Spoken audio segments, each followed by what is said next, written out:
thank you to Cody for their generous donation on Patreon. Howdy, folks! My name is Vivian, and welcome back to All of the Above, the podcast where I talk about various shit in my life, my opinions, my events, the shit that rattles around in my brain. I haven't done this in quite a while, and for the most part, it's because I've been doing other shit, and because I know that this is not exactly a welcome addition to people's sub feeds, but it's what you fucking getting.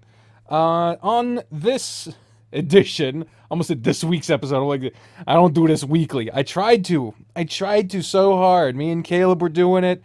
That means more than it sounds, but no, I tried to make this a weekly thing. People were getting mad. Not even, that's not why we stopped. We stopped because we stopped, like, organizing it together, and it started to get contentious. It was during the election. It was just not fun, but I'm here today to talk about some things that have been rattling around in my head for a while. I have had notes in I keep a list of shit I want to talk about in my phone for the show, and every once in a while I'll just add something to it, and this, some of this stuff is a long time ago. There was something in here about Willy's Wonderland, the surprise movie that came out of nowhere. It was basically a fucking Five Nights at Freddy's movie spoof. It's fucking great, by the way, in case you've been waiting for that FNAF movie. This is the less serious, still badass. It's a mute Nicolas Cage. He never says a thing because then they'd have to pay him more. I don't know. They made that motherfucker clean the toilets. I don't know. It's a fun movie. Give it a watch. But that movie came out a long time ago, so I don't know. Also joining us in the bedroom is Spoofy, who I thought was out of the room when I tried to close the door, but he isn't, and I can't get up very easily, so he's just in here now. He has a bed in here. He's fine. He doesn't seem to mind it. So, in a piece of recent news about my life, and I'm going to be making a video detailing a bit more about this, and it's not really a for sure thing, but me and Bri have been looking to put down some roots. You know, we've been together for 7 years this year, and we're looking at buying a house, and we've been looking for a couple months now, and we keep fucking getting boxed out. And I got a friend, fucking Mark, who I talked to, who's also been dealing with this. So I'm glad to know it's not just me. And I've seen news articles about it. We're building up for a new housing bubble because we needed another one of those. But fortunately, we're not looking to. We don't think we'd get caught up in it, but I don't think people who get caught up in those things generally see them coming, which sucks because the people who get most affected by that shit are not the people that I'm about to talk about. We keep getting boxed out by, like, pensioners, trust fund kids, rich motherfuckers who are looking to have a bunch of properties so that they can collect rent. They buy houses that they can pay a little bit to flip, and then they rent them out, and they just rake in fucking money, or because there's and they use cash offers. I want to specify that me and Bri do not have the financial resources to make cash offers. We have to go through a bank or some sort of financial institution to get a loan. But bank loans equals paperwork. It equals credit checks. It equals time. It equals a lot of fucking effort and paying people to go through the whole thing. And it's a fucking mess. What can I tell you? It's a fucking mess. So, if you can get a cash offer together, that shit is way easier for a potential home seller to deal with. So, because you can get cash, like, immediately. You just deal with signing over the fucking the fucking title. You get your fucking home inspector. You don't even have to do that. It's recommended, but you don't have to deal with an appraisal. You don't have to deal with a bank. You don't have to deal with real estate agents if you don't want to. You can literally just fucking go through it, and if you have a good enough offer, they'll go for less in a cash offer than they would from a loan, especially if it's specific kinds of loans. We got approved for an FHA loan of an amount I won't say. I'm just uncomfortable with it. We don't have we don't have great credit scores. Let's leave it at that. But That's not true. you have a good credit score. I have a fantastic credit store, and because of Credit it, store. credit store, and because of it, we got enough. We got enough. We got enough to shop around at some smaller houses. And we got approved for the FHA loan, which is the first home buyer loan, I think, or something like that. And we also got approved for a standard loan of something less. FHA loans tend to be for more money, but are way more paperwork and shit to deal with, and it's a fucking hassle that most people want to avoid. Standard loan, it's a lot easier. It's still a lot of fucking work. And then cash is all that shit cut down to size, like, way fucking easier. That being said, we kept putting in bids on we put in bids on a couple places. We saw more places than we put bids on. We didn't put bids down on every place. I see Bree is looking up a house we did put a loan down for, or we put down a bid for, and we got outbid by a cash offer. Still pending? Still pending. Of course it is. And that house that she was looking at, I was over the fucking moon. No, that's not true. You were over the moon about it. I was hesitant. Me and Mom were over the moon about it. I grew into being excited for it. Yes. The thing with that house was it had fucking 5 bedrooms, upstairs bathroom. It had a good driveway. It had an okay yard. It was a fixer-upper. And it was huge. It had like 7,000 square feet. It was fucking nuts. I would say the only reason you became excited for the house is you were excited for what I could do with it. Well, no, that's not even true because, like, I was not excited because you convinced me that the problems that it did have, which was floors and doors. Mostly that was it, and the lack of appliances. Mm-hmm. But you went through with me with the numbers, with the style, with everything, and convinced me how little a problem those are if you know what you're doing. And you know what you're doing. What was that face? Yeah. Yeah, okay. You're like, yeah, do, baby. damn straight you do, big strong man. What do you know about underlayment? What do you know about... What do you know about plaster? What do you know about laying down floors? What do you know about carpentry? You know. You talk about a house. It meant lots of me. But guess what? Despite the fact that we bid over the asking price. They were asking for what, $150,000? $149,000. Yep. We put in more than that. We got... By a fair amount. Yeah, by a fair amount, because this was like the third time dealing with this. And we got outdone by a cash offer for less. It was less than the asking price. I think. Well, no, we don't know that for sure. We're not allowed to know that. It was less than what we did. Yeah, it was less than what we did. And we got the most condescending shit. They put us on backup. Now, I at first thought this meant like, oh, if this cash falls through, you're the next person we're calling. I thought it meant we're next in line. But no, it was just, if things go through, they will consider other offers, which is like a no shit. So I had my breath held for a little bit, which sucks. But it's a big fucking place. I'm a big person, so I want a big place. And it's not easy to get a big place. And when I say big, I mean like spaciously large. I don't need a lot of land, nothing like that. I've always lived in places that I feel fucking cramped. Even here, we can't open our bedroom door all the way because the bedroom's too small for our bed. So I'm not looking for a mansion. I'm not looking for a McMansion. I'm not even looking for like a full prairie home. Maybe one day when we're fucking rolling in dough, if that ever happens. All I need is a house where I don't have to duck through the doorway.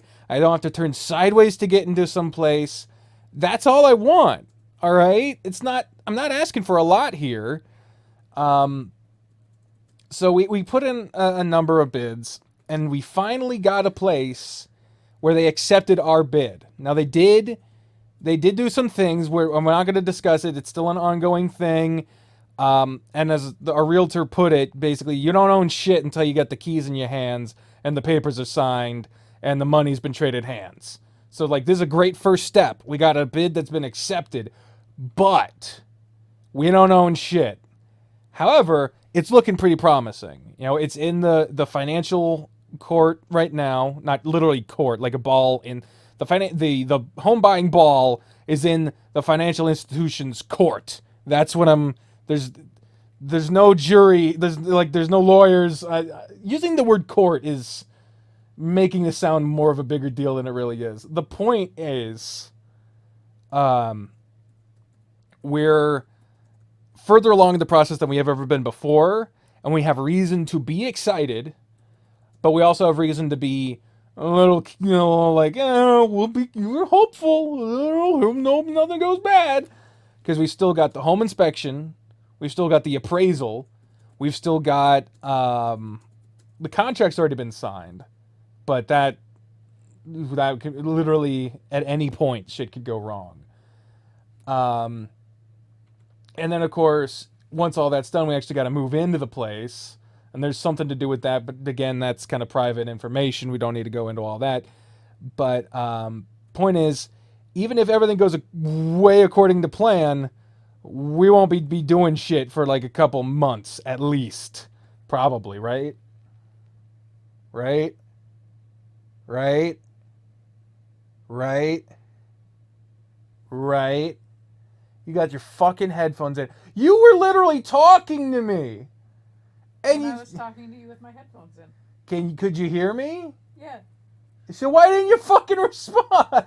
Because I heard you, but I didn't hear you. Oh, you heard me, but you didn't understand what I said. Yes. Okay. I said that essentially, even if everything goes according to plan, we would still not be moving for at least a couple months. Yeah. Yeah. It's going to take like a solid month and a half, even just to get all the paperwork done. Yeah. And does that include the inspection and the appraisal? Yes. Oh, okay. It's going to take about a month and a half on the good side to get the keys in our hands. Yeah. And then, like I said, there's some other stuff that involves the current homeowners that is their private business. I got no business discussing that online. I don't even know if everyone would like me talking about it like this. I haven't said specific numbers. I don't intend to. All I know is if we get this house, I have reason to be excited. There are a few things about the house that I'm not the biggest fan of. The bathroom's a little small, specifically the door. I don't even know if I should go into all this detail, but it's not perfect.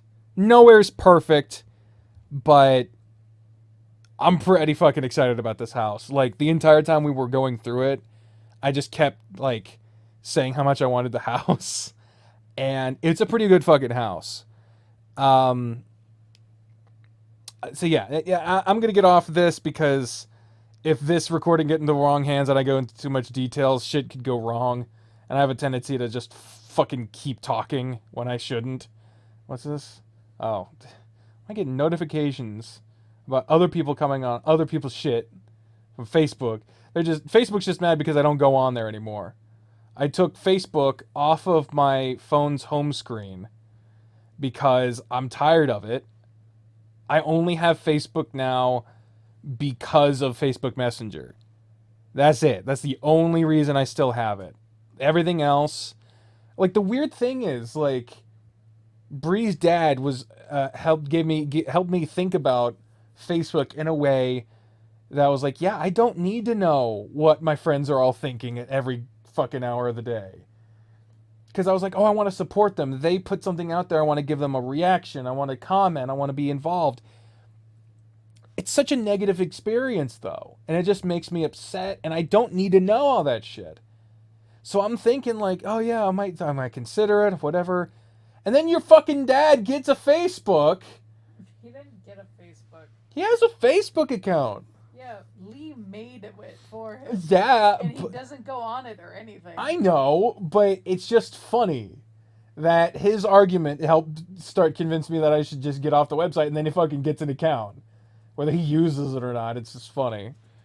It's just funny to me. But anyway, so yeah, that's the house news. What the fuck are you doing, phone? One bit of semi-relevant news is talking about the Golden Steves. The Golden Steve Award, named after Bree's dad. I had more thoughts about it when it was closer to it. Now, the Golden Steve Award, it did not turn out the way I was expecting it to. And when I went into it, I thought it was going to be way easier than it turned out to be. The editing, there was so much fucking editing, and there were way too many categories, and I feel like it turned out the best it could have for what I could do, with my equipment, with my time, with my limitations. I'm glad it turned out as good as it did. I mean, I like the design of the logo. I liked the engagement, the montages.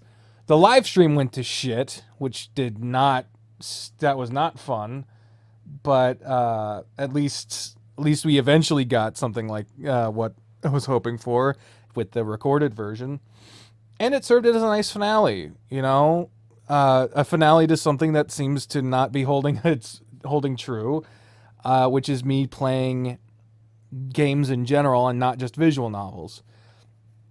Because that's the thing, is ever since I've been doing visual novels, I've had people around me saying that I shouldn't just be playing visual novels. And I enjoy playing visual novels. It's not that I don't enjoy them. It's just, it's limiting. And for a long time, I didn't play video games even for fun because it felt like I had to record to do them or something like that or anything. And I don't know. It just, this isn't what the topic is supposed to be about, but it's a limiting thing, and when I play visual novels, that seems there's very little crossover interest. They exist. People who watch the visual novels, there is a segment of people that also watch other stuff I do. People have told me, they're like, whatever you play, whatever you make, I'm gonna watch it because I enjoy watching you. That is so fucking flattering and makes me feel so nice. I absolutely love that. But I don't fault the people who have an interest. They have a specific interest. I've been noticing recently, and I had a bit of a crisis of conscience about this, which is overstating it a ton. But I noticed that there are people who used to be fans of mine who have started doing readings of visual novels, and I'm not saying that they're doing it because of me or anything like that. I have never been, nor will I ever be, the most important, the only, the best, whatever, in concerning visual novel reading. It's such a small niche thing that, you know, I'm not concerned with being the grand fucking poobah of goddamn visual novel reading. Can I even say that anymore? I don't know. I don't even know what it fucking comes from.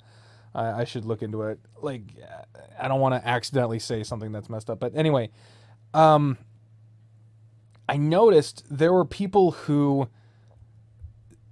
either were fans of mine or directly stated that they started doing this because they enjoyed people, including me, who do it and they wanted to do it too, which is incredibly flattering. And then I look and see they're doing way better than I am. And that is really cool. Like, it's really cool that if I had a hand to play in anyone's success, I'm super happy for them. That's a great thing. I don't claim anyone's success for myself other than my own. I don't want to claim anyone's credit or even that I had a hand in any specific person's success, because ultimately people can be inspired, but people have to make the choice to do a thing. And sometimes that choice is easier to make than others. Sometimes there's financial, societal, medical, a whole bunch of stuff, situational circumstances getting in the way between a person and that decision. It's not just willpower. It's not just determination. It's not just the choice. It's a lot of factors. So for anyone to have an idea, be able to go through all the barriers they have in their life to get to doing a thing and then making it successful, that is so much on them. That is so much to their credit.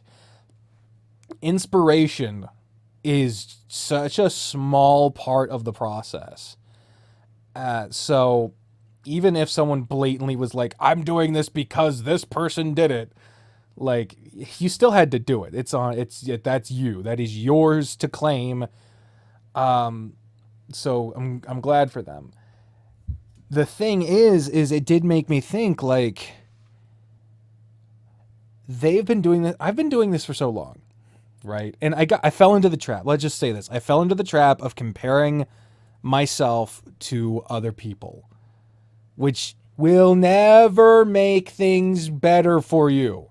It never makes you feel better about yourself. It never makes you feel good for them, good for you, good for everything. Nothing. It's shit. It's a shit thing to do.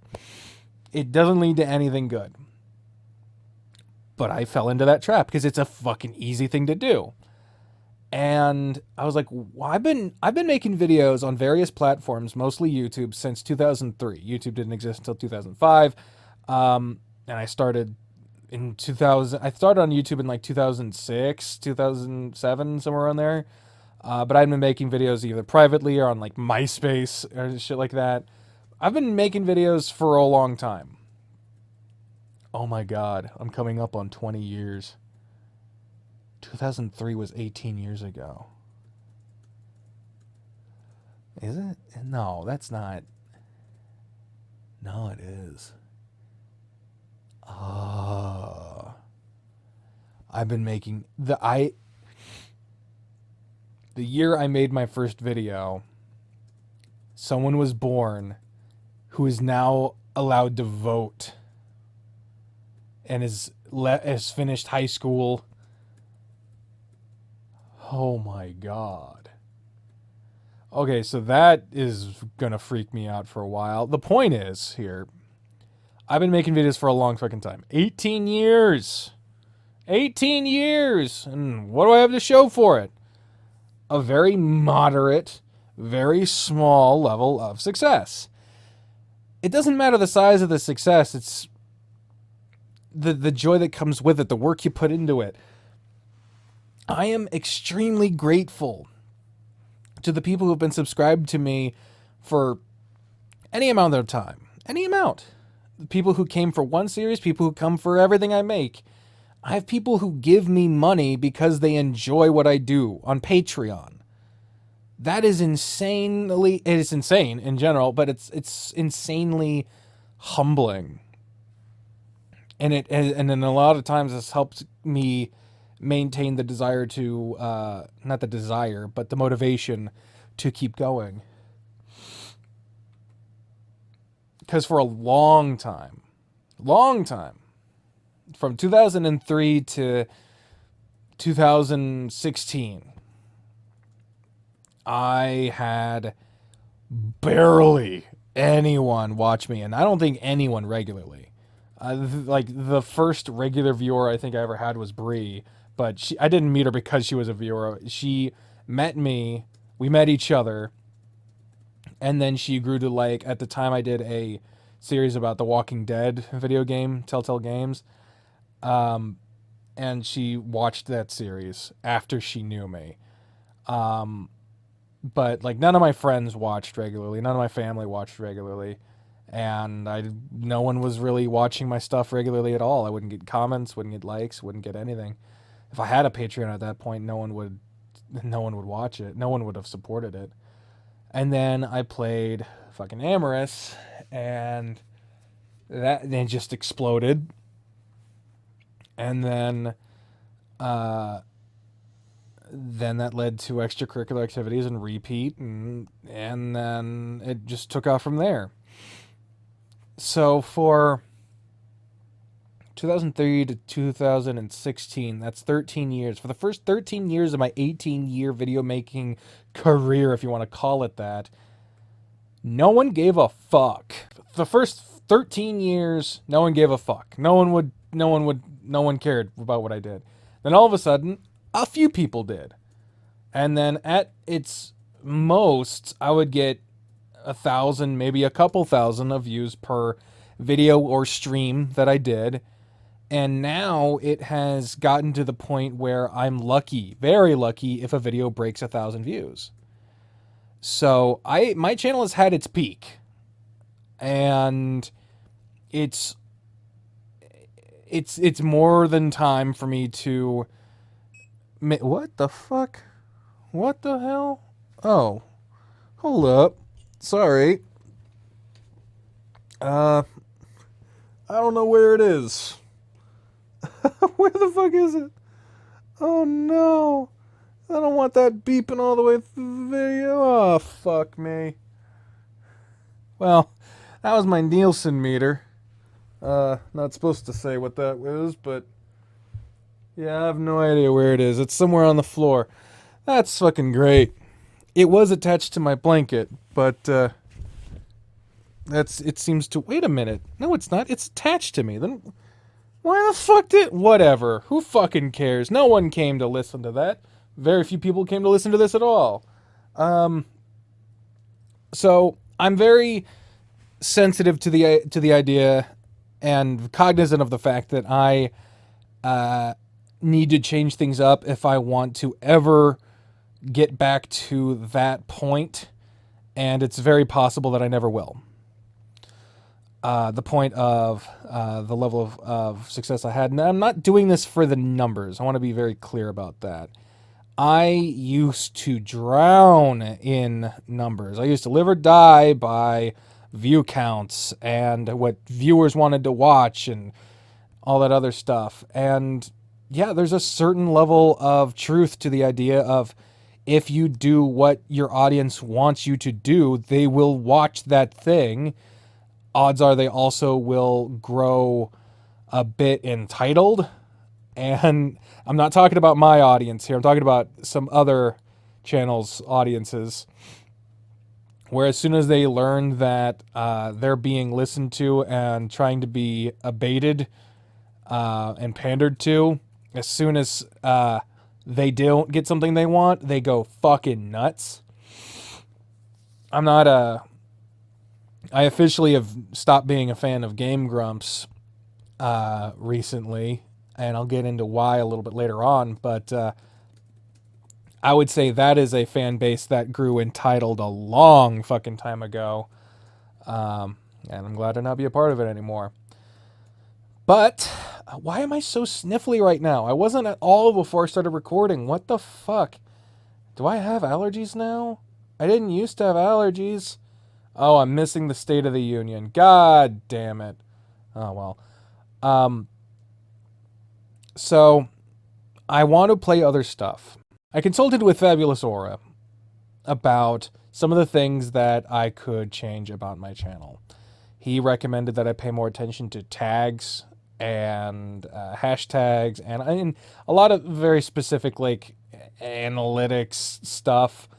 I also got vidIQ based off his recommendation. It's like a free video analyzing thing. It's also kind of what led to the updating of the background. You know, I had that green background for a long time. Now it's a pink one because, you know, I like it. It's familiar but different. I've also updated the profile picture. I do that a number of times.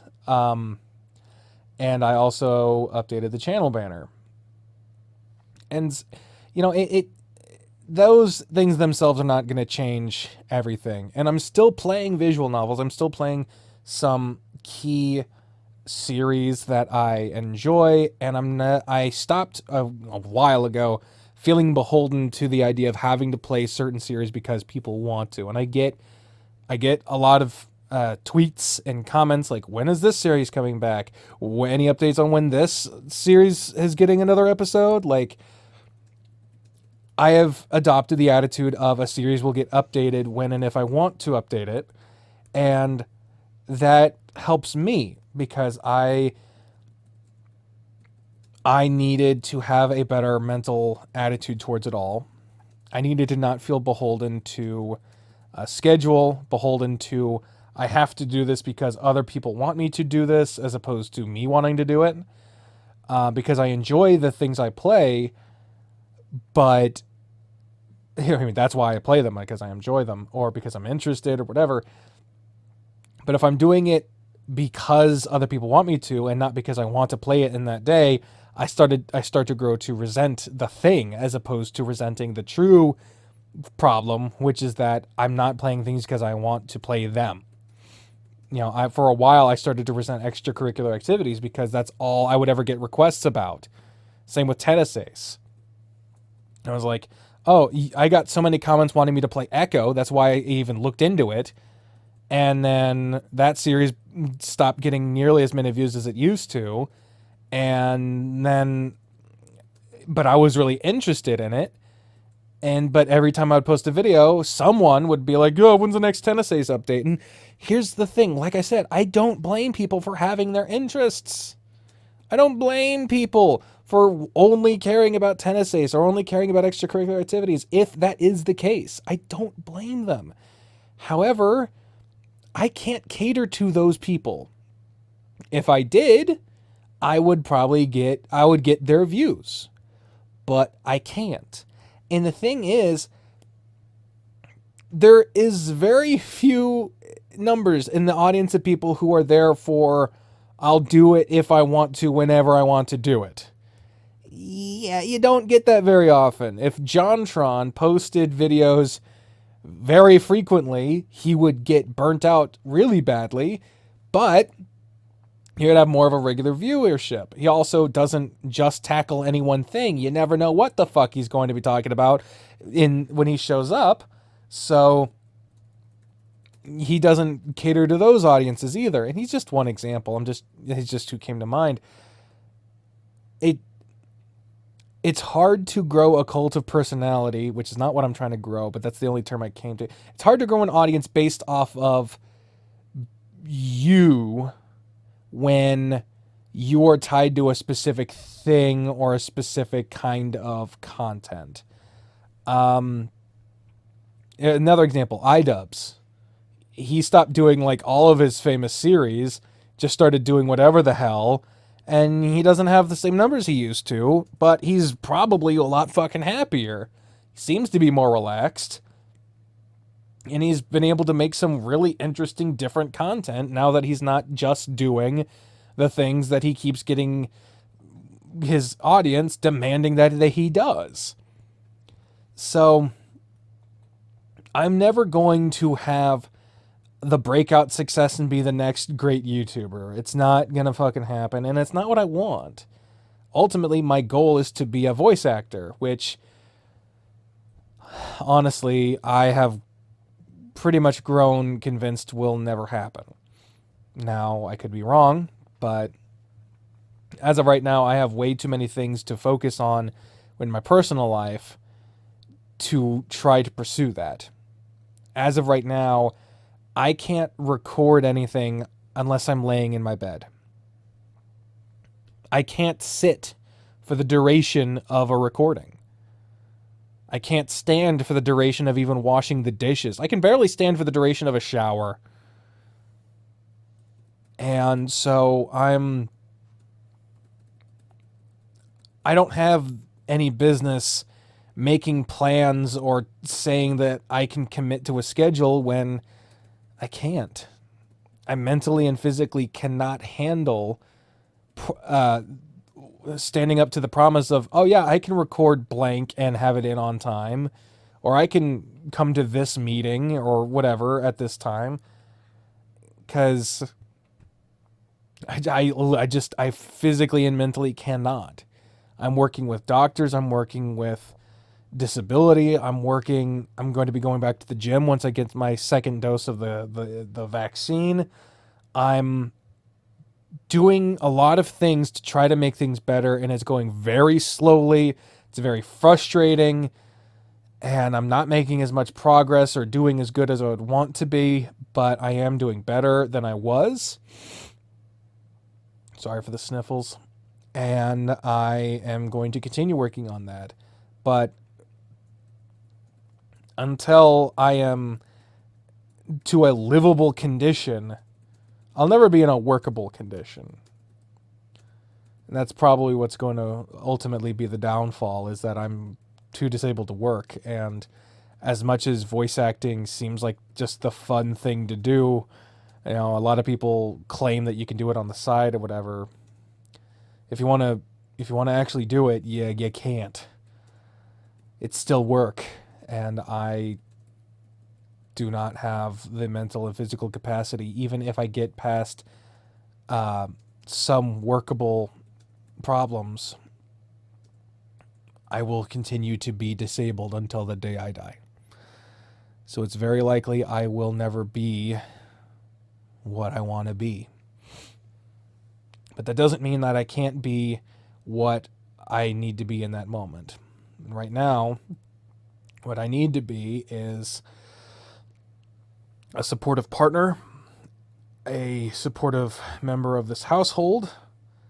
I need to be a good parent to my dog. I need to be a good I need to be a good homemaker, you know, clean when I can, cook when I can, you know, that type of thing. I need to be, I need to appease those who have put their trust in me financially and with their time. And that's my audience here. The people who do stick around for whatever I post, even if they don't catch every video. The people who do support me on Patreon or as a YouTube member or anything. It sounds like an ad, but it's not.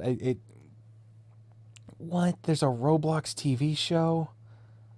Sorry, I got the Roku menu screen going in the back. I keep it on the sci-fi one, the little ad. There's a fucking Roblox show. That might be funny to watch and review. Who knows? It looks like shit, but who knows? I've been surprised by the quality of some kids' programs. Like the Barbie cartoon, the new Barbie cartoon, is surprisingly fucking funny. And I've seen some clips of The Amazing World of Gumball that have stuck in my head forever because of just how fucking clever it was. But anyway, point is, I am not in this game of YouTube to succeed financially. What I am here to do is to make the best stuff that, out of what I want to do for the people who support me doing it.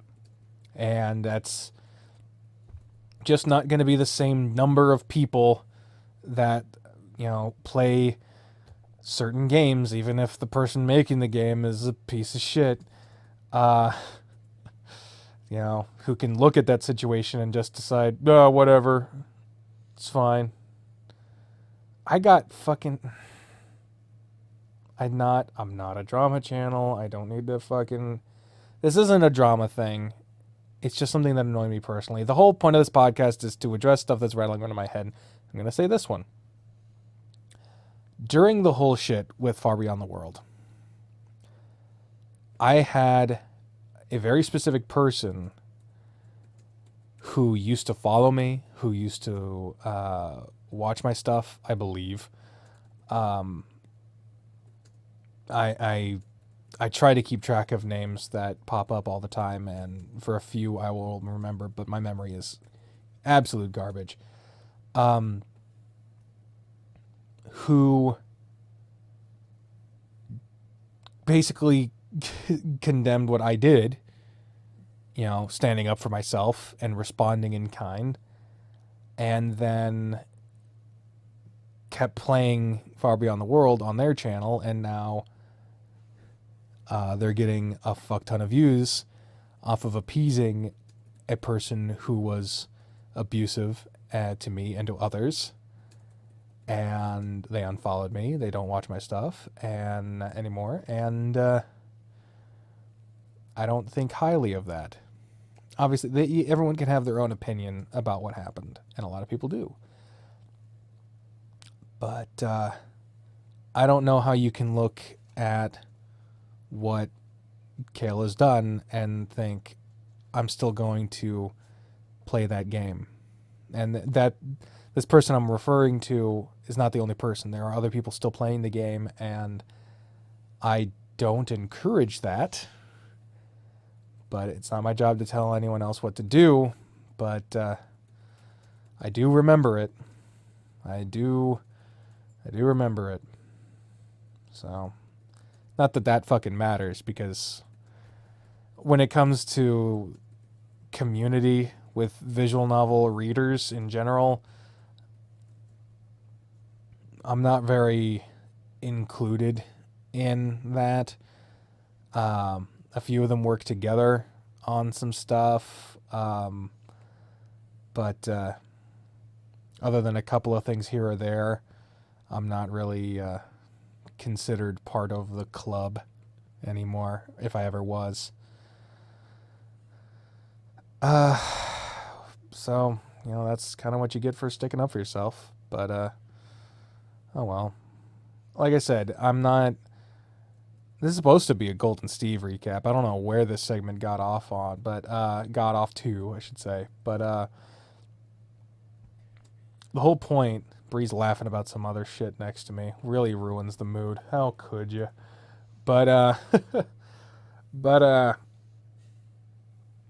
the whole point is that I'm not trying to chase numbers. I'm not trying to boost my audience. What I'm here to do is to hopefully make the best thing I can out of what I want to do for the people who give a shit enough to watch it. And I appreciate that. That being said, the Golden Steves was entirely something I wanted to do. It was a glorified favorites list at best, and I enjoy that it happened. I did not enjoy the editing process. That was a lot, and probably won't be doing that again, but I am glad that it served as a good finale of sorts to my reliance on playing visual novels and basic refusal to do much of anything else. Because it's not all I want to do. And as long as there are people who enjoy what I do enough to support it, I hope they continue to watch whatever I put out, as long as they want to. And that's basically it. So, moving swiftly along to another thing. This is something that bugged me a lot more back when it was mentioned, when it was happening, more so than right now. That I live in Illinois, which is so weird. I was born and raised in Kansas, only been in Illinois for the past 2 years. Could you quiet down, for fuck's sake? What the fuck's going on? You've been laughing. You know you're only laughing this much because you're trying to be quiet about it. I totally understand that. But, either share with the class or put the candy away. That's all I'm saying. Courtney keeps mistyping present Mike's name as Standing Mike. Fucking hell. So she wrote, I think Standing Mike is having a crisis. Fucking hell. You and your My Hero Academia fan fiction. Oh, fuck. Oh, there I go, making bad content again. Anyway, so I live in Illinois, and there is a state representative named Marcus Evans who is wanting to ban the sale of violent video games and saying the old basic same shit of it's leading to real life crime and citing examples of young kids committing armed felonies and shit like that. And I'm like, I have always fought against this argument because it's complete bullshit. I remember even in high school, I did a presentation. Is in eighth grade, we all had to make a backboard and fucking present some sort of persuasive argument. And I put a lot of work into mine, and I even had my laptop there playing video game footage because my topic was the misconception about video games and violence and same. And I remember I would always leave with the question like, which rating? You know, you got your E, you got your T, you got your M, you got E10, you got A. You know, you got a lot of different ratings for video games. I was like, which rating do you think is the most popular? Because you get E, you get your kid games, you get T, which is your teen games, M for mature, that's your shooters, your stuff like that. A is basically porn. You know, you get a lot of different, and there's some smaller ones in between. You know, there's like kids ratings, there's E10, you know, there's a lot of small ones. And every person, I was very surprised, every person said that they thought M. Surely the first person shooters, the most popular thing. Nah, the most popular selling rating is the E. Because of course, the most people playing video games are kids. And if you want the most amount of people playing your game, you want the market being as wide as possible.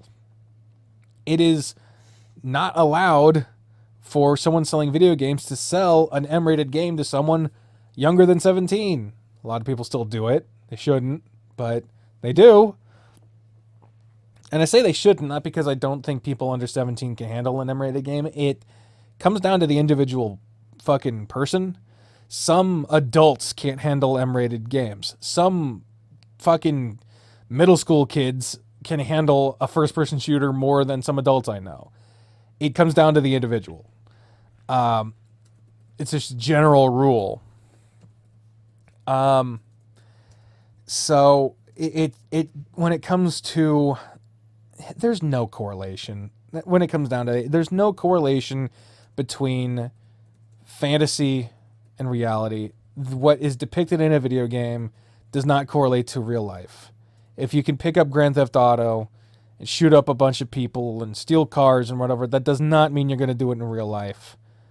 If anything, doing it in the video game might help take whatever anger you might have out at the world out on a fictional thing.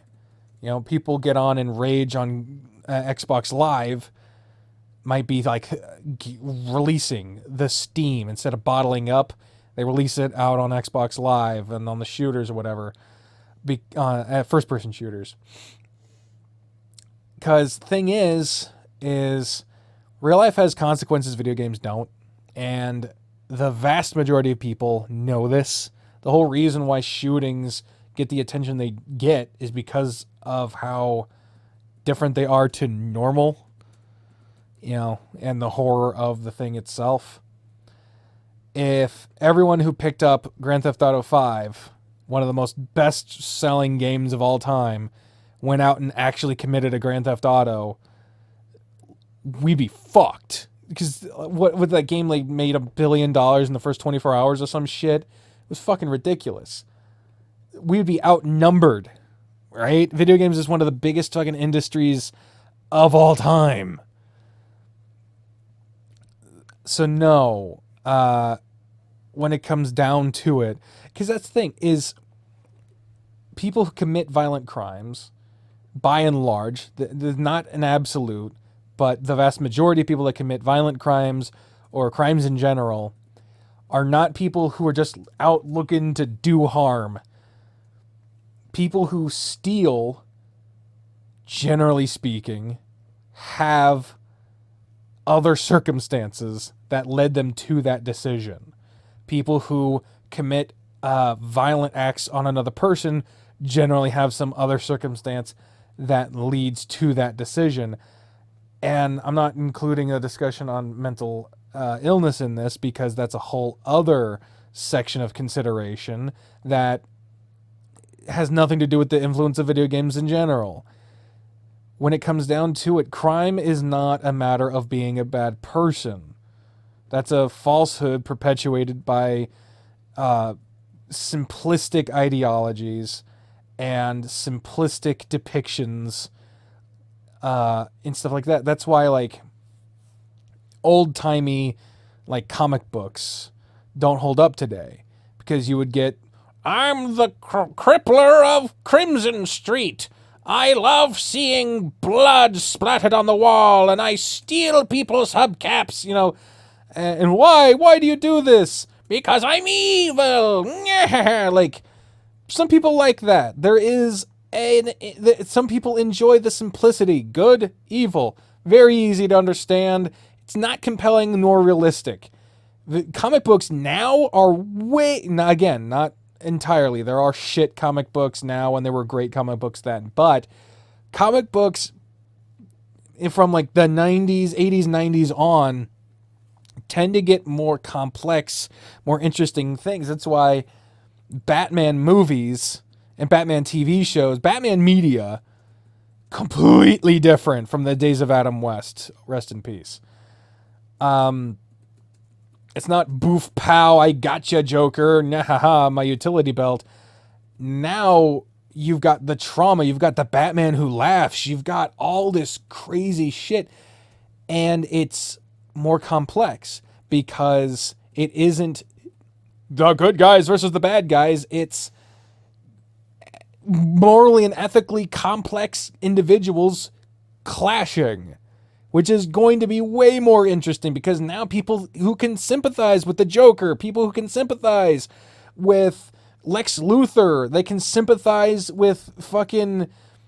People sympathized with oh god, what the hell? Thanos! I'm so sorry, I forgot his fucking name. There were people who thought his argument had merit.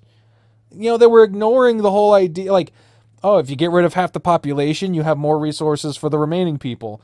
Well, you could also just double the resources. I don't know. But anyway, but you have these villains that you can relate to, and that presents its own challenges and some kind of dilemmas, which are going to be more interesting and compelling than if it was just the evil villain who wants to tie the damsel to the train tracks because they're evil. You know, it's just not... there's no comparison. And so... And that reflects real life, the complexities. People who go to jail because they've been convicted of stealing. If you get their testimony, they're most often than not just going to say, I did it because I wanted to steal. Darn kids caught me. Like, maybe they were stealing to provide for their family. Maybe they were stealing because they grew up in a place that basically said, you're not going to get it from anywhere else. You have to take it. And it was a rough place to grow up in. And I'm not excusing any of these things, for the record. I'm not excusing violent acts and thievery.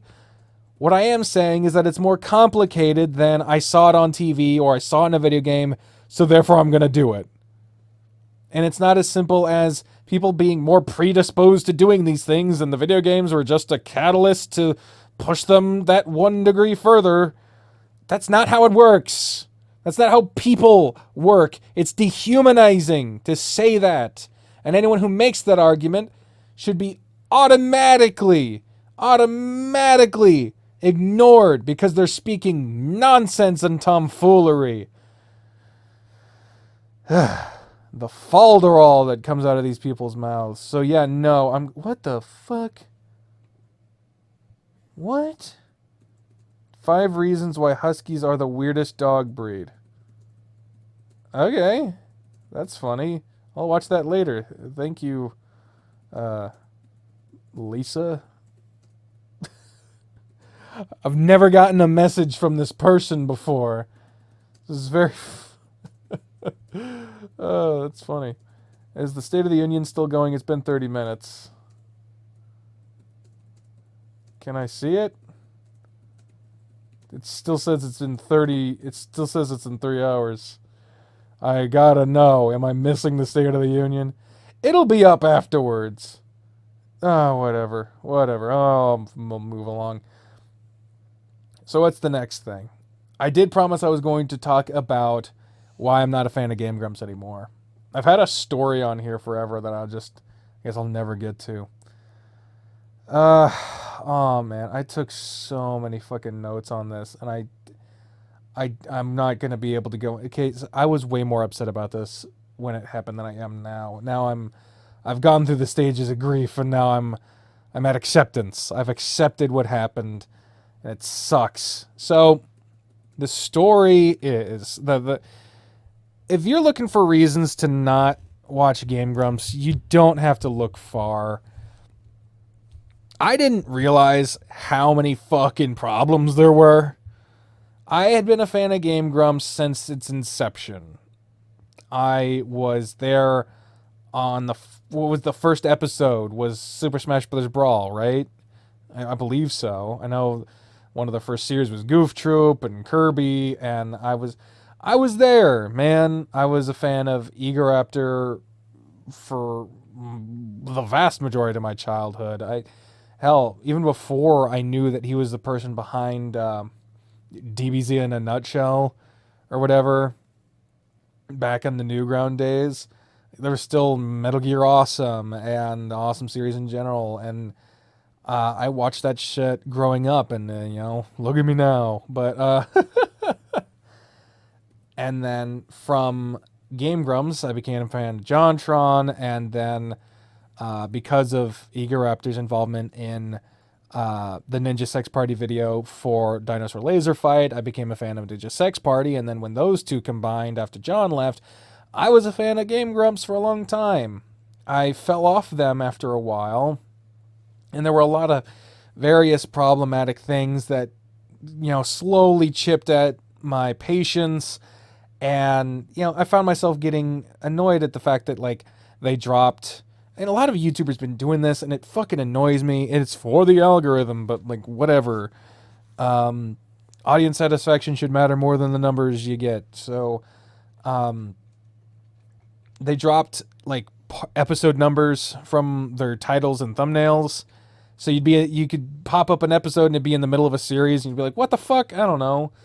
The thumbnails got all weird, and I don't know. I just started to get annoyed and more annoyed, and then... But I still enjoyed them. I was still waiting for the 10-minute Power Hour to come back. I still watched every once in a while, despite the various things.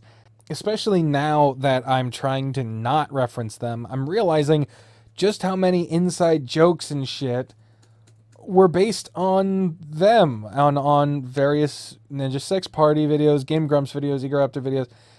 I realized how much I was involved in them, and I've had friendships form because I made a random Game Grumps reference in the middle of class, and I bought merch. I went to Game Grumps Live with a friend of mine, and so I was a big fucking fan. I had my gripes, but none of them were big enough, at least to my awareness of them, to get me to stop watching. Then the straw that broke the camel's back, and then helped me realize there was way more fucking straws than I thought there were, was the situation with Danny and the accusations that came out. And I want to be very clear here. There's been a lot of talk about it. Not as much anymore. I am far departed from when this was the relevant story. But for those who don't know the situation, there was a post on a subreddit dedicated to detailing problems with Game Grumps. Some people described it as just a hate group, which is not true. Basically detailing in the short form that there was a text conversation between danavidan, Danny Sexbang of Ninja Sex Party and Game Grumps, and a girl who was 17, where they she was a fan. They were talking, and then after she turned to 18, they got closer and closer text-wise, and then they met up and fucked because the impression was that she was basically being convinced that she was not just a booty call to Danny, and that there was something there. Then they fuck, and then he completely ghosts her. Now, this is not the only story. There have been other people who have also said stuff similar to this, and there are people who have worked with Danny who have said that he is everything from a predator to an abusive liar, things like this. There's someone who used to work with them that made a whole fucking play about it, and who, despite a lot of people saying that none of the accusations are true and everything was done, still held by their word and was not getting near enough fucking credit for what they were saying, despite everything and all the backlash they were bound to get from that. So first of all, there was no confirmation of sexual acts being done with anyone who was below the age of 18. So there was no pedophilia involved, although it is fucking very creepy that a person in their 40s, nearing 50, was talking to a fan who was under the age of 18, and then started convincing them that there was something romantic going on and flirting with them and sending them illicit videos and stuff like that, and then fucking them, all for the sake of just getting a pump and dump type of situation. So that's basically the situation there. And there was a lot of fucking people who were very quick to defend Danny with various things, such as mischaracterizing the source. People who were just bashing, well, it was on this Reddit, therefore it can't be trusted. People who were, the person isn't saying who they are, so they can't be trusted. This, that, and the other is not adding up, and everyone's apparently a fucking lawyer on the internet, so they have to be convinced that something is wrong, otherwise nothing happened. Because just because there's no proof of something happening proves that nothing happened, apparently. Except, no, that's not how it works. A lot of people were quick to point out, oh, it isn't illegal for adults to have sex, so why are you getting all upset about it? Dude, if you were preying on your audience to have sex with people who you could reasonably be their grandparent, and convincing them that it's not just that, but it's supposed to be something more, and then it isn't, that's predatory behavior. And while it may not be illegal, doesn't mean it's fucking right, and it's sure as shit a reason to criticize and think less of a person for doing that. A lot of people were being very condescending in their defense, going out of their way to try to discredit people over the person's argument, which is a bastion of someone who does not have an argument. There is something to be said for considering the source of an argument, but when your only response to this is what the claim is, this is my thoughts on it, well, you're just a blah, blah, blah, and you're this and you're that, so fuck you. No, that's just proof you don't know what the fuck you're talking about, and you have no defense for it. A lot of people would post the same video, like a person made a video that was clearly biased and clearly mischaracterizing things, but they kept posting like a one screenshot that had a dissenting opinion as proof, and they would post that one video link as proof. Anytime someone would say anything, they would just throw that up there and be like, I think not, stupid shit like that. That was fucking obnoxious. Oh, here's another one. It was consensual. No. If you have to be convinced over the course of many months to do something, and there was a power differential going into it, which there was, not only considering the difference of age, but the difference in dynamic between audience member and person with audience. That's not consent, that's manipulation. Also, grooming can happen at any age. Yet there is the definition of grooming that specifies that it has to be someone below the age of 18. And yes, you can make the argument that she was below the age of 18 when they started talking. So maybe it would fit that definition as well. But people can be slowly manipulated over time into being sexually available to people when they normally wouldn't have been. And that can happen at any fucking age. Moving along, a lot of these notes are duplicates. Oh, and a lot of people were going after cancel culture. And it's so fucking dumb. They just flat out state, and Lindsay Ellis pointed this out in her video about her recent controversy, that the terminology is used as just a blanket defense. Cancel culture's bad, therefore don't look at this thing that's being complained about, because obviously it's not as big a problem as it is, as long as I blame the cancel culture. If you give it a term, then people can hate it easily without thinking about it, and therefore if we're canceling Danny Sexbang because he was being predatory and abusive and a bit of a piece of shit, then yeah, fucking all of a sudden, oh, it's cancel culture. Cancel culture's bad. It's bad. Hashtag justice for danavidan. Fucking ridiculous. And legally, I need to point out, this is all allegations, but like, I remember someone pointed out a while ago, they're like, oh, it's really interesting how people will believe people who standing up for themselves and testifying in the face of power, in the face of backlash about them being abused. Who gets held to standard for that? Who gets held accountable? The people that people already didn't like, or the people that people do like and are more willing to make excuses for? So yes, it's just allegations, but that's not a defense. That's not saying that anything didn't happen. And a lot of people were quick to defend him that probably weren't going to pay attention no matter what. In addition to hating on cancel culture, a lot of people were hating on Twitter in general. And yeah, I don't like Twitter. I don't enjoy Twitter. I only use Twitter nowadays to browse pages that I like and then post when I post a video, post a link and a thumbnail.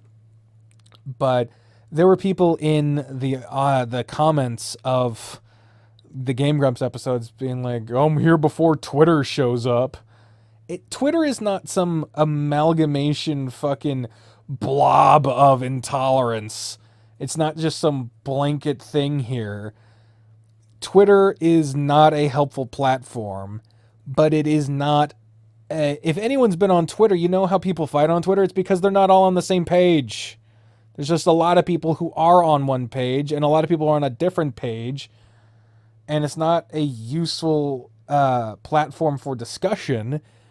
So yeah, I don't like Twitter, but you can't write off a whole problematic behavior and minimize someone's abusive experience just because you don't like the platform that it's being discussed on. Also, it turned out that when investigating this, I say investigating, I was just looking into it. People like to overstate, oh, it's investigating, or you have to convince me, or legally speaking. Like, you're at some fucking armchair critic, works at goddamn Costco. Like, that's not a statement on anyone in particular, and I'm not even trying to make a generalization. A lot of people will make these grandiose statements or use this big language when they're not an authority on anything. They're just people, and people can have opinions, but don't act like just because you're using big words that means your fucking argument's better. It's your opinion at the end of the fucking day. But when looking into this and trying to figure out what people were saying about it and what facts were there and how were they being presented and stuff like that. It turns out there's a lot of various problems with fucking Game Grumps. It turns out one of their editors also had a lot of problems with predatory behavior that was not punished, and to my knowledge is still employed, or at least was. I don't know. A lot of accusations against various people. Susie had a fucking whole counterfeit fucking Etsy racket that was overcharging people to fuck. There's also a long history of past problematic behaviors and past things that were just not okay. And if you look into it, you can find a lot of shit that I did not realize at the time. And now I'm like, wow. Yeah, maybe it's worth it to not reference Sleepy Time Junction as often because, it makes me so uncomfortable. Also, this also led me to the realization that what's known as parasocial relationships are bad. Let me get the Webster's fucking dictionary definition up here of a parasocial, Parasosci fucking AL, parasocial relationships. Boom. Parasocial interaction refers to a kind of psychological relationship experienced by an audience and their mediated encounters with performers in the mass media, particularly on television. And of course, nowadays that would be particularly on the internet. Basically, it's the kind of relationship you will have with someone that you watch on YouTube or on TV, especially on a platform like YouTube or Twitch or the internet in general, where authenticity is seen as a very high commodity. It's considered very highly the importance of seeming like a real person to the people you're talking to and trying to interact with them as if you're talking right to them and stuff like that. That's where the whole term of Let's Play came from. It was you and me, audience member. You and I are going to play this game together, even though you're not and you can't respond and all this other stuff. In videos, even videos that are long and uncut, stuff like maybe this, whatever, I'm still editing. If there's something I say or don't want to be in it, I will take it out. I will edit the sound. I will do all these various things. When you are presenting yourself on the internet, you're presenting a version of yourself. Maybe not the preferred version. Maybe it's not a version that's intended to be disingenuous, but it is to a degree. There is a wall there that is hard to notice sometimes, and it feels weird. I remember there was this song by Charlie Is So Cool, like Charlie McDonald from back in the day, called it was like Waiting for a Reply or something like that, where it was a whole song from the perspective of an audience member that thought more of the relationship that they had with a content creator than there really was. They sent them a reply and wanted to message with them, and slowly they come to realize that they're not going to reply. And they start making excuses like, I know you have a lot of busy time, but maybe when you get a chance to just reply, it doesn't take that long. But that's the thing, is it's not that easy. All right, I only have 8,000 subscribers. Nowhere near that much actually watches my videos, and nowhere near that much actually messages me personally. But it still gets overwhelming for me, and so I don't respond as often as I probably should if I wanted people to believe that I was as available to them as maybe, but I'm not trying to deceive anyone. That's the thing. I present myself as close to real as I can, but I'm also trying to make something that's digestible. So if I fuck up a line in a visual novel reading, I'm going to probably retry the line and edit out the bad one. But if you don't catch that edit, even if you do catch the edit, you might not know what it was. It's going to go along as if that didn't happen. It's going to make me seem better at the thing than I really am. And on a grander scale, if I was trying to convince you that I was a certain kind of person, that I was nicer than I really was, or that, like, a lot of people saw Danny Sexbang as this gentle snowflake of an individual, despite the fact that his persona's last name is literally Sex Bang, and a lot of his songs are about being an exaggerated, fucking depraved sexual person.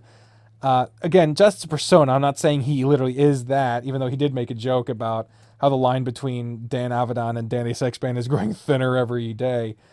The whole thing is that when you find out how a person is in real life, it kind of fucks up your perception, and you feel betrayed for a bit. Like, if you're a fan of James Corden, I know I'm talking to like 3 of you now, but if you're an actual fan of James Corden and you find out that he's like an asshole in real life, same with like Ellen DeGeneres, notorious nice person on TV, shit person backstage.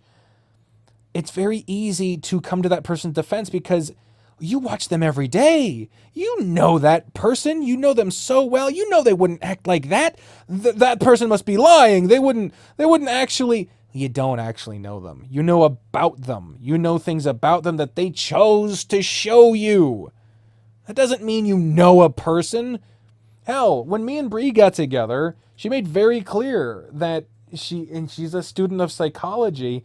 She found out and holds true to the fact that you have to basically be in constant communication with a person for 7 years? 5 years.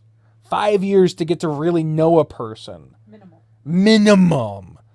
Because, yeah, outstanding circumstances. We've been living together since 2015. That means we've been living together for 6 years. We know each other at this point. But we didn't for a good amount of that, and we continue to know more and more about each other every day. But imagine if we just knew each other and just got together maybe a couple times a week, maybe once a week. Over the same period of time, we wouldn't know half the shit we know about each other that we do now. But, it's 5 years. That's why I can't stand that concept of like a date and these things of I have to put on a show to try to make the person like me. Then they're going to like a version of you that is not there, even if it goes according to plan, which most cases it won't, because people aren't that fucking dumb to fall for the fact that you are someone you're not. Problem is, it's easier to do that when it's behind a screen, which somehow makes people sometimes forget that it is a performance of sorts. Is if you can change what people think about you, you don't know that person. So if you are really committed to someone you're a fan of on the internet, to the point where you feel like you could be friends with that person, you basically know that person, you need to relook at that relationship, because it isn't a relationship. You're just a fan. They don't know you. You don't know them. You're just a fan. Save yourself the hurt. All right? Because it ain't going to go anywhere good. Okay. What's the rest of these fucking notes? So many of them are just restating the same thing. Because I just was so upset I just kept writing shit down. Oh yeah, a lot of people were just like summarizing and restating what people were saying in the worst possible connotation. It doesn't represent anything, and it just makes people less likely to try to communicate. A lot of people were claiming that she just wanted to make money off of it. That's why a lot of people didn't. A lot of people would discredit women when they stand up to powerful men. They just say that they're just trying to get money off of it. They're just a jilted ex-lover that wants to get popular. You know, because no powerful man has ever actually fucked up before, apparently. You sexist cunts. What else? Yeah, a lot of people came forward to say that he was abusing his power to hit it and quit it. People bringing up John, Mark, Jared, like they bring up JonTron as an example of, you know, bad people. They start talking about bad things JonTron has done, talking about how they love Markiplier. Like they're using this as an excuse to reinforce the parasocial relationship they have with Markiplier, as if they know him any better. You don't know him. You don't. You're a fan. His persona is very personable. That doesn't mean you know him as a person. Pro Jared can still go fuck himself, though. And then, yeah, people totally ignoring the coworker that would know him better than any audience member would. And the last note I have here is shut the fuck up if you're defending him because of a lack of evidence. Like I said, just because you see there as a lack of evidence for something doesn't mean that there's evidence of a lacking of thing that happened. All right? So that's the long and the short of it is, not a fan of Game Grumps anymore. Straw that broke the camel's back that helped me realize how many fucking straws I was holding on to and how many were there before I even realized. And it's fucking disappointing, but it helped me have more control over how I see the media I consume. So that's going to be it for this show. I'm trying to keep it a little shorter. Probably failed. I don't know how long. The fucking OBS kept cutting out a little bit, so I have no idea how long this actually is. I've had this story in my notes for so long, and I still never get around to it. Hopefully I'll get around to it sometime. Hopefully next time. I don't know. But thank you all very much for everyone who listened, either in parts or on the long-form version. If you listen to the long-form version, let me know in the comments on this and on the parts, if you can, if you have the time.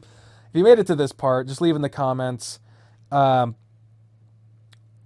If I don't want to make it a complicated thing. I was going to ask, like, do you feel like you have an unhealthy parasocial relationship after what I've described to you? Is there someone that, is it maybe even me? I don't know. Is there someone that you watch that you feel, you know, personally because of how personable they seem or the amount of time you spent watching them, that maybe you're starting to realize you don't actually know them? You've never met them. If you haven't met them, you might have. I don't know. You never met them. You don't know them very well in person. It's a very easy well to fall into. But if you watch the long form version, tell me your third favorite color. My third favorite color is probably, that's like, for the longest time my favorite color was emerald green. But it did fall down. For a while my favorite color was black. For aesthetic and philosophical reasons, but now blue is up there. I'm gonna say my third favorite color is that emerald green. Yeah, it's weird. For the longest time, people who knew me, who in my family specifically, like my parents and my brother, would know I like green, and I still like green. Green's the color of the foam on my walls. But it's fallen to number 3. Let me know what your third favorite color is. Make sure, if you enjoy this, to subscribe. Watch other stuff that I've done if you want to. Ring the bell, because that's the only way for it to actually work. And links to other stuff I've done in the cards and on the end slate. I'll see y'all next time. I'll talk to you later. My name's Vivian, and I hope you have a nice day, okay? Talk to you later. Bye.